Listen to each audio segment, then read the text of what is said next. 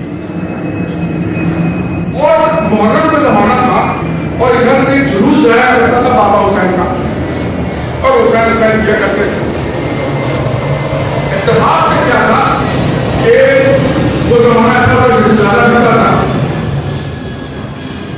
اور کیا ہوا کہ اس دن تبدیل اس دن ہو گئی ٹوٹ گئی یا کوئی وجہ ہو تبدیل نہیں تھی, تو اس نے ایک انگلی لے کے دیکھا کہ انگلی جلی نہیں. تو اس نے کہا کہ وہ تو کیسے نہیں چل رہا, تو ہوا کیا کہ وہ حسین بابا کو جیسے جلوس جایا کرتا تھا تو میرا باپ جو ہے وہ بھی حسین کرتا رہا, اور جب دیکھا کہ نہیں چلا تو اس نے ہاتھ ڈال دیا, بھی نہیں چلا. تو کہا کہ اس زمانے سے ہی ہمارے گھر کا چلن چل رہا ہے کہ ہم لوگ حسین کر کے ہاتھ ڈال دیتے ہیں اس میں, اور جو ہے